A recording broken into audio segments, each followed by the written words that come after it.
കർത്താവാണ് ഞങ്ങളുടെ നീതി എന്ന പേരിലായിരിക്കും അവൻ അറിയപ്പെടുക.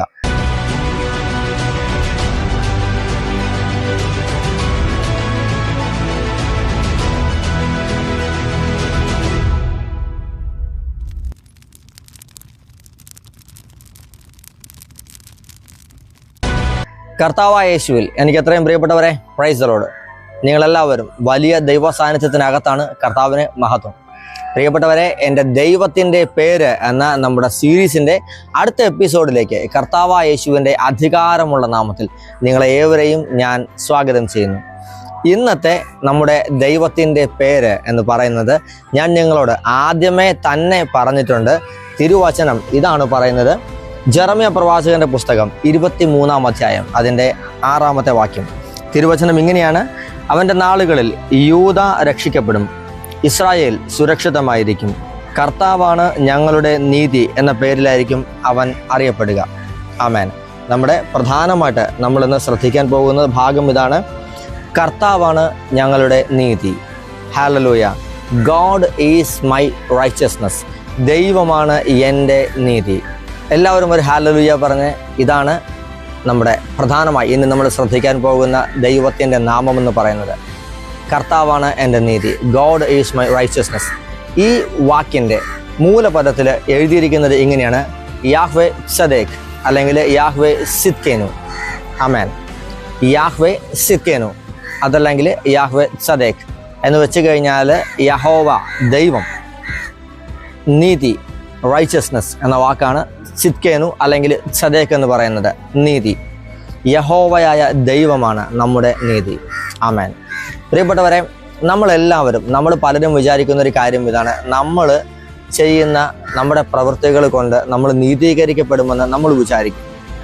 നമ്മുടെ ചെയ്തികൾ കൊണ്ട് അല്ലെങ്കിൽ നമ്മുടെ സംസാരം കൊണ്ട് എന്നൊക്കെ, അല്ലെങ്കിൽ നമ്മുടെ നല്ല പ്രവൃത്തികൾ കൊണ്ട്, മറ്റു വ്യക്തികളോടുള്ള നമ്മളുടെ പെരുമാറ്റവും സമീപനവും ഒക്കെ കൊണ്ട് നമ്മൾ നീതീകരിക്കപ്പെടുമെന്ന് നമ്മൾ വിചാരിക്കും. പക്ഷെ സത്യത്തിൽ അങ്ങനെ ഒരു പരിപാടി ഇല്ല. നമ്മുടെ സ്വന്തം കഴിവിൽ, നമ്മുടെ പ്രവൃത്തി കൊണ്ട്, നമ്മുടെ പെരുമാറ്റം കൊണ്ട്, നമ്മുടെ സംസാരം കൊണ്ട്, മറ്റു വ്യക്തികളോടുള്ള നമ്മുടെ സമീപനം കൊണ്ടൊക്കെ നമ്മൾ നീതിമാന്മാരാണെന്ന് നമുക്ക് ഭാവിക്കാൻ പറ്റും. പക്ഷെ അല്ല. ചിലപ്പോൾ നിങ്ങളോട് സ്നേഹത്തിൽ സംസാരിക്കുന്ന എൻ്റെ ഉള്ള് നല്ലതല്ലെന്നുണ്ടെങ്കിൽ ഞാൻ എങ്ങനെ നീതിമാനാകും? എൻ്റെ കാര്യം മാത്രമല്ല, നമ്മുടെ എല്ലാവരുടെയും കാര്യമാണ് ഞാനീ പറയുന്നത്. മറ്റുള്ളവരുടെ മുൻപിൽ നല്ല പിള്ളയായിട്ട് ചമഞ്ഞ് നടക്കുന്ന, ഒത്തിരി ചാരിറ്റിയൊക്കെ ചെയ്യുന്ന, അല്ലെങ്കിൽ കുറേ പേർക്ക് പൈസ കൊടുക്കുന്ന, അല്ലെങ്കിൽ ആഹാരമില്ലാത്തവർക്ക് ആഹാരം വാങ്ങിച്ചു കൊടുക്കുക, എല്ലാം ചെയ്യുന്ന ഒരാൾ. പക്ഷേ അയാളുടെ ഉള്ളു പൊള്ളയാണെങ്കിൽ, അല്ലെങ്കിൽ അകത്ത് വ്യാജം കാണിക്കുന്ന ഒരു വ്യക്തിയാണെന്നുണ്ടെങ്കിൽ, അകത്ത് മറ്റ് ചിന്തകളോ പെരുമാറ്റമോ ഒക്കെ, അല്ലെങ്കിൽ മനസ്സിൽ വിദ്വേഷമോ വെച്ചിരിക്കുന്ന ഒരു വ്യക്തിയാണെന്നുണ്ടെങ്കിൽ അയാൾക്ക് എങ്ങനെ നീതിമാനാകാൻ പറ്റത്തില്ല. അപ്പോൾ ഒരാൾക്കും സ്വന്തം കഴിവിൽ, അല്ലെ സ്വന്തം പ്രവൃത്തിയിൽ, സ്വന്തം ചെയ്തിയിൽ, സ്വന്തം നടപ്പിലോ എടുപ്പിലോ ഒന്നും ഒരു വ്യക്തിക്കും പരിപൂർണമായി നീതിമാനാകാൻ, അല്ലെങ്കിൽ നീതിയുള്ള വ്യക്തിയായി ഒരു നീതിമാനായിട്ട് ജീവിക്കാൻ പറ്റത്തില്ല. നീതിമാനായ ഒരുവൻ മാത്രമേ ഉള്ളൂ. അത് കർത്താവായ യേശു ക്രിസ്തു ആവുന്നു. യേശു പറഞ്ഞൊരു കാര്യം ഇതാണ്: ദൈവമല്ലാതെ നീതിമാനായി ആരുമില്ല. നമുക്കറിയാം അല്ലേ? നീതിമാനായി ആരുമില്ല, ദൈവമല്ലാതെ നീതിമാനായി ആരുമില്ല. അപ്പൊ ദൈവം, കർത്താവായ യേശു മാത്രമാണ് നീതിമാനായവൻ. നമ്മൾ എന്തെങ്കിലും ചെയ്ത് നമുക്ക് നീതിമാന്മാരായി ജീവിക്കാമെന്ന് നമ്മൾ വിചാരിക്കുന്നുണ്ടെങ്കിൽ അത് വെറും ഒരു വ്യാജം മാത്രമാണ്. അത് സത്യമല്ല. നമ്മുടെ പ്രവൃത്തിയിൽ നമുക്ക് നീതിമാന്മാരായി ജീവിക്കാൻ പറ്റത്തില്ല. അത് വ്യാജമാണ്. അപ്പോൾ പ്രിയപ്പെട്ടവരെ, അപ്പോൾ അങ്ങനെയാണെങ്കിൽ നമ്മൾ നീതീകരിക്കപ്പെടാൻ എന്ത് ചെയ്യണം? ഒരു കാര്യം മാത്രം ചെയ്യണം.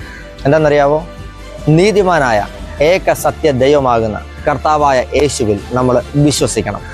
ആ നീതിമാനായ യേശുവിൽ വിശ്വസിക്കുമ്പോൾ ആ ദൈവം തൻ്റെ നീതി നമ്മുടെ മേലേക്ക് പകരും. അങ്ങനെ നമ്മളും നീതീകരിക്കപ്പെടും. ആമേൻ. നമുക്ക് നീതിമാന്മാരാകണമെന്നുണ്ടെങ്കിൽ, നമ്മൾ ആരും നീതിമാന്മാരല്ല, പക്ഷെ നമുക്ക് നീതിമാന്മാരാകണമെന്നുണ്ടെങ്കിൽ ഒരു വഴിയേ ഉള്ളൂ: നീതിമാനായ ഈ യേശു ക്രിസ്തുവിൽ നമ്മൾ വിശ്വസിക്കണം. യേശുവിൻ്റെ കുരിശുമരണത്തിലും ഉത്ഥാനത്തിലും, അവൻ്റെ പീഠാസഹനത്തിലും, അവൻ്റെ മരണത്തിലും എല്ലാം നമ്മൾ വിശ്വസിക്കണം. വിശ്വസിക്കുമ്പോൾ യേശുവിലുള്ള വിശ്വാസം വഴി നമുക്ക് നീതീകരണം സംഭവിക്കും. ആ നീതീകരണം നമ്മൾ സ്വീകരിക്കുന്നതിലൂടെ നമ്മൾ ജസ്റ്റിഫൈഡ് ആകും, നീതീകരിക്കപ്പെടും. അങ്ങനെ നമുക്ക് നീതിമാന്മാരായി ജീവിക്കാൻ പറ്റും. അതല്ലാതെ നമ്മുടെ പ്രവൃത്തിയാലോ നമ്മുടെ ചെയ്തിയാലോ നമ്മുടെ സംസാരത്താലോ നമ്മൾ മറ്റുള്ള വ്യക്തികളോട് കാണിക്കുന്ന പെരുമാറ്റങ്ങളാലോ ഒന്നും നമ്മൾ നീതിമാന്മാരാകത്തില്ല. അത് അഭിനയം മാത്രമേ ആകത്തുള്ളൂ. യഥാർത്ഥ നീതീകരണം ഒരു വ്യക്തിയുടെ ജീവിതത്തിൽ സംഭവിക്കണമെന്നുണ്ടെങ്കിൽ കർത്താവായ യേശുവിൽ വിശ്വസിക്കുക എന്നുള്ളത് മാത്രമാണ് ഏക വഴി. ഈ ബോധ്യം നിങ്ങളുടെ മനസ്സിനകത്തിരിക്കട്ടെ. ഓക്കെ, ഇനിയാണ് നമ്മുടെ പോയിന്റ്. നമ്മുടെ വചനം ഇതാണ്, യാഹ്വേ സിദ്കെനു, അല്ലെങ്കിൽ യാഹ്വേ സദേക് എന്ന് വെച്ച് കഴിഞ്ഞാൽ കർത്താവാണ് നീതി, സത്യം. ഞാൻ നീതീകരിക്കപ്പെട്ടിരിക്കുന്നത് യേശുവിലാണ്. ആമേൻ. എന്നെ കേൾക്കുന്ന നിങ്ങൾ നീതീകരിക്കപ്പെട്ടിരിക്കുന്നത് യേശുവിലാണ്. ചിലപ്പോൾ നിങ്ങളെ നോക്കിയിട്ട് മറ്റുള്ളവർ പറയും, നീ ആരാ, നിനക്ക് എന്താ കഴിവുള്ളതെന്ന് ചോദിക്കും. അല്ലെങ്കിൽ നിനക്ക് ചിലപ്പോൾ മറ്റൊരു ഉദാഹരണം പറഞ്ഞാൽ എന്താണെന്നറിയാവോ, ഒരു 10 കൊല്ലം മുൻപ് ഞാൻ പാപത്തിനകത്തായിരുന്നു. മദ്യപിച്ചിരുന്ന, പുകവലിച്ചിരുന്ന, മറ്റ് ലഹരി വസ്തുക്കളുടെ പിന്നാലെ പോയിരുന്ന, ദൈവവുമായി ബന്ധമില്ലാതെ ജീവിച്ചിരുന്ന ഒരു വ്യക്തിയായിരുന്നു. സ്വാഭാവികമായിട്ട് എൻ്റെ പഴയ സ്വഭാവത്തെ അറിയാവുന്ന പലർക്കും എന്നെ അംഗീകരിക്കാൻ സാധിക്കത്തില്ല. ഇപ്പോഴും എന്നെ അംഗീകരിക്കാത്തവരുണ്ട്, സത്യമായ കാര്യമാണ്. പലപ്പോഴും അവരെന്നോട് ചോദിക്കും, നീ ആൾക്കാരെ പറ്റിക്കാൻ നടക്കുന്നതല്ലേ, നീ ഇപ്പോഴും പഴയ സ്വഭാവം ഉള്ളതല്ലേ. അല്ലെ ചില ആൾക്കാർ പറയും, നീ വീണ്ടും പാപം ചെയ്ത് ജീവിക്കുന്നവരല്ലേ. ഇങ്ങനെയുള്ള ഇത് എനിക്ക് മാത്രമല്ല നമുക്ക് എല്ലാവർക്കും കേൾക്കുന്ന ഒരു കാര്യമാണ് അല്ലേ. പണ്ട് ദൈവവുമായുള്ള ബന്ധത്തിലല്ലാതെ ലോകത്തിൽ ജീവിച്ചിരുന്നിട്ട് നമ്മൾ പെട്ടെന്ന് കർത്താവുമായുള്ള ബന്ധത്തിലേക്ക് വരുമ്പോൾ ആൾക്കാർ നമ്മളെ കളിയാക്കും അല്ലെങ്കിൽ കുറ്റപ്പെടുത്തും. എന്താണ് പറയുന്നത്, വലിയ പ്രാർത്ഥനക്കാരൻ, നീ ഇതൊക്കെ കള്ളത്തരമല്ലേ, പ്രാർത്ഥന എന്ന് പറഞ്ഞാൽ കള്ളത്തരമല്ലേ, നീ വീണ്ടും മനസ്സിനകത്ത് മറ്റേ കൊണ്ട് നടക്കുകയല്ലേ എന്നൊക്കെ ആൾക്കാർ കളിയാക്കും.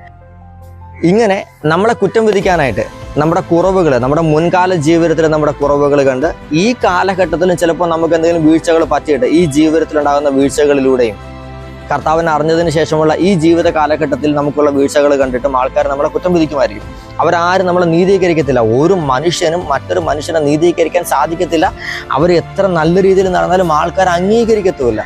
കാരണം എന്താണെന്ന് വെച്ച് കഴിഞ്ഞാൽ മനുഷ്യൻ്റെ സ്വഭാവം അങ്ങനെയാണെന്നേ. മറ്റു വ്യക്തികൾ നമ്മെ നീതിമാന്മാരായി കാണുമെന്ന് നമ്മൾ ആരും വിചാരിക്കരുത്. മറ്റു വ്യക്തികളിൽ നിന്ന് നമ്മൾ നല്ല മനുഷ്യരാണ്, നമ്മൾ നീതിമാന്മാരാണെന്നുള്ള ഒരു നല്ലൊരു വാക്ക് കേൾക്കാൻ പോലും നമ്മൾ ആഗ്രഹിക്കരുത്. കാരണം മനുഷ്യനത് പറയാൻ പറ്റത്തില്ല. ഒരു മനുഷ്യന് മറ്റൊരു മനുഷ്യനെ നോക്കിയിട്ട് ആ മനുഷ്യൻ നീതിമാനാണെന്ന് പറയാൻ പറ്റത്തില്ല. ഒരു മനുഷ്യന് ദൈവത്തെ നോക്കിയിട്ട് ദൈവം നീതിമാനാണെന്ന് പറയാൻ പറ്റും. ദൈവത്തിന് ഒരു മനുഷ്യനെ നോക്കിയിട്ട്, ദൈവത്തിലുള്ള വിശ്വാസം വഴി ഒരു മനുഷ്യനെ നോക്കിയിട്ട് ദൈവത്തിനൊരു മനുഷ്യൻ നീതിമാനാകണമെന്ന് പറയാൻ പറ്റും. അതല്ലാതെ ഒരു മനുഷ്യന് മറ്റൊരു മനുഷ്യന് നീതിമാനാണെന്ന് പറയാൻ പറ്റത്തില്ല. ഒരു വ്യക്തി നീതീകരിക്കപ്പെടുന്നത് ദൈവത്തിലുള്ള വിശ്വാസം വഴി മാത്രമാണ്. പ്രിയപ്പെട്ടവരെ, ഞാൻ പറഞ്ഞു വന്നത് എൻ്റെ പഴയകാല ജീവിതത്തിനകത്തുള്ള എൻ്റെ ജീവിതം കണ്ടിട്ട് ഒരാൾക്ക് പോലും എന്നെ നീതീകരിക്കാൻ പറ്റത്തില്ല. ഒരാൾക്ക് പോലും എന്നോട് വിശ്വാസത്തോടെ ഇത് പ്രാർത്ഥിക്കുന്നവനാണെന്നുള്ള ഉറപ്പോടെ ചിലപ്പോൾ അടുത്തോട്ട് പോലും വരാൻ പറ്റത്തില്ല. കാരണം മനുഷ്യരെ മുൻകാലങ്ങളിൽ കണ്ടിരുന്നത് എൻ്റെ വേറൊരു പാപം നിറഞ്ഞ ഒരു മുഖത്തെയാണ് കണ്ടിരുന്നത്. അവർക്ക് ആർക്കും എന്നെ നീതിമാനെന്ന് പറയാൻ പറ്റത്തില്ല. എന്നാൽ ദൈവം ഒരാളെ നീതീകരിച്ചു കഴിഞ്ഞാൽ പ്രിയപ്പെട്ടവരെ, ആരൊക്കെ അയാളെ കുറ്റം വിധിച്ചാലും, ആരൊക്കെ ആ വ്യക്തിക്കെതിരെ നെഗറ്റീവ് പറഞ്ഞാലും, ആരൊക്കെ ആ വ്യക്തിക്കെതിരെ ഏതൊക്കെ തരത്തിലുള്ള കുറ്റാരോപണം വന്നു കഴിഞ്ഞാലും ദൈവം നീതീകരിച്ചവനെ ആർക്കും തോൽപ്പിക്കാൻ പറ്റത്തില്ല. കർത്താവ് നീതീകരിച്ചവനെ ആർക്ക് കുറ്റം വിധിക്കാൻ പറ്റും? തിരുവചനം പറഞ്ഞതാണ്. മനുഷ്യർ ചിലപ്പോൾ നിങ്ങളെ നോക്കിയിട്ട് നെഗറ്റീവ് പറയുമായിരിക്കാം, നിങ്ങളുടെ പഴയ ജീവിതം നോക്കിയിട്ട് പറയുമായിരിക്കാം, അല്ലെങ്കിൽ ഇടയ്ക്ക് നിങ്ങൾക്കുണ്ടായ ചില വീഴ്ചകൾ കണ്ടിട്ട് ചിലപ്പോൾ നിങ്ങളെക്കുറിച്ച് അപവാദം പറയുമായിരിക്കാം, മറ്റുള്ളിടത്തെല്ലാം പറഞ്ഞു നടക്കുമായിരിക്കാം. പക്ഷെ ഒരു കാര്യം പറഞ്ഞോ, ദൈവം നിന്നെ നീതീകരിച്ചിട്ടുണ്ടെന്നുണ്ടെങ്കിൽ, ആ ബോധ്യം നിനക്കുണ്ടെന്നുണ്ടെങ്കിൽ, കർത്താവ് എന്നെ നീതീകരിച്ചിട്ടുണ്ടെന്നുള്ള ഉത്തമമായ ബോധ്യം എനിക്കുണ്ടെന്നുണ്ടെങ്കിൽ, പ്രിയപ്പെട്ടവരെ അറിഞ്ഞോ, ആരൊക്കെ കുറ്റം വിധിച്ചു കഴിഞ്ഞാലും അത് ഏക്കത്തില്ല. കാരണം നീതിമാനായ ഏക ദൈവം നിന്നെ നീതീകരിച്ചിട്ടുണ്ടെന്നേ. ആ ദൈവം നിന്നെ നീതീകരിച്ചാൽ മതിയെന്നേ. ആരൊക്കെ എതിർത്താലും ദൈവത്തിൻ്റെ നീതീകരണം നിന്റെ മേൽ വന്നു കഴിഞ്ഞാൽ, നീതിമാനായ ദൈവം യാഹ്വേ സിദ്കെനു അല്ലെങ്കിൽ യാഹ്വേ സദേക് എന്ന യഹോവയായ ദൈവമാണ് എൻ്റെ നീതി എന്നുള്ള ഒരു ബോധ്യം നിങ്ങളിൽ നിറഞ്ഞു കഴിഞ്ഞാൽ, പ്രിയപ്പെട്ടവരെ, ഒരിക്കലും നമ്മൾ കുറ്റബോധത്തിലോ പാപബോധത്തിലോ തകർച്ചയിലോ തീരില്ല, ശാപത്തിൽ തീരില്ല. കാരണം നമ്മുടെ നീതി എന്ന് പറയുന്നത് ദൈവമായ കർത്താവായ യേശു ക്രിസ്തു മാത്രം, അവൻ ഒരുവൻ മാത്രമാണ്. ഹല്ലേലൂയ. ഈ ബോധ്യം നിങ്ങളുടെ അകത്തിരിക്കട്ടെ. ഈ ബോധ്യത്തിനകത്ത് നിങ്ങൾ നിറയുക. ഇതൊരു വെളിപാടായി നിങ്ങൾ സ്വീകരിച്ച് ഈ വെളിപാടിൽ ജീവിക്കുക. ദൈവമാണ് എൻ്റെ നീതി. ആ ദൈവത്തിലുള്ള വിശ്വാസമാണ് എൻ്റെ നീതീകരണം.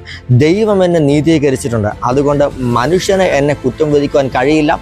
മനുഷ്യൻ പറയുന്ന കുറ്റവാക്കുകൾക്കോ അവർ പറയുന്ന ശാപവാക്കുകൾക്കോ അവർ വിധിക്കുന്ന കുറ്റം വിധികൾക്കോ ഒന്നും എൻ്റെ ജീവിതത്തിൽ ഒരു ഇമ്പാക്റ്റും ഉണ്ടാക്കാൻ പറ്റത്തില്ല. എൻ്റെ ജീവിതത്തിൽ ഇമ്പാക്റ്റ് ഉണ്ടാക്കാൻ പറ്റുന്ന ഏക കാര്യമെന്ന് പറയുന്നത് എൻ്റെ ദൈവം എന്നെ നീതീകരിച്ചിട്ടുണ്ട്. ഈ ഉത്തമ ബോധ്യം നിങ്ങളുടെ അകത്തിരിക്കട്ടെ. ഈ വെളിപാടിൽ നിങ്ങൾ വളരണം. പ്രിയപ്പെട്ടവരെ, ഒരാൾക്കും നിങ്ങളെ തോൽപ്പിക്കാൻ പറ്റത്തില്ല. ഈ വെളിപാട് നിങ്ങളുടെ അകത്തുണ്ടെങ്കിൽ എപ്പോഴാണോ നമ്മൾ ദൈവമാണ് എന്നെ നീതീകരിച്ചത് എന്നുള്ള ആ ഒരു ഉറപ്പിൽ നിന്ന് മാറിപ്പോകുന്നത്, അല്ലെങ്കിൽ എൻ്റെ കഴിവിൽ, എൻ്റെ പ്രവൃത്തിയിൽ, എൻ്റെ ചെയ്തികളിലാണ് എനിക്ക് നീതീകരണം ഇരിക്കുന്നത് എന്നുള്ളൊരു ചിന്ത എപ്പോഴാണോ വരുന്നത്, അപ്പം മുതൽ നമ്മുടെ തകർച്ച തുടങ്ങും. പക്ഷെ ദൈവമാണ് എൻ്റെ നീതി, ആ ദൈവത്തിലുള്ള വിശ്വാസം വഴിയാണ് ഞാൻ നീതീകരിക്കപ്പെട്ടത്. യാഹ്വേ ത്സദേക്ക് സിദ്കേനോ, എൻ്റെ കൂടെയുണ്ട്. ആ ദൈവത്തിലുള്ള നീതി എൻ്റെ മേൽ അവിടുന്ന് സമൃദ്ധമായി ചൊരിഞ്ഞിട്ടുണ്ട് എന്നുള്ളൊരു ഉത്തമമായ ബോധ്യത്തിൽ നിങ്ങൾ ജീവിക്കാൻ തുടങ്ങിയാൽ പ്രിയപ്പെട്ടവരെ, നിങ്ങൾ ഉത്തരോത്തരം, അതായത് ഡേ ബൈ ഡേ നിങ്ങൾ അഭിവൃദ്ധിപ്പെടും, വർദ്ധിക്കും, അനുഗ്രഹം പ്രാപിക്കും. കർത്താവിൻ്റെ കാര്യം നിങ്ങളോട് കൂടെ ഇരിക്കട്ടെ. ഈ വെളിപാടിൽ ജീവിക്കാൻ കർത്താവ് നിങ്ങളെ സഹായിക്കട്ടെ. പരിശുദ്ധാത്മാവ് കർത്താവിൻ്റെ നീതിയാൽ നിങ്ങൾ നിറയ്ക്കട്ടെ. യാഹ്വേ ത്സദേക്കിലുള്ള വിശ്വാസത്താൽ നിങ്ങളും ഓരോ നീതിമാന്മാരായി വളർന്നു വരട്ടെ. കർത്താവിൻ്റെ കാര്യം നിങ്ങളോട് കൂടെ ഇരിക്കട്ടെ.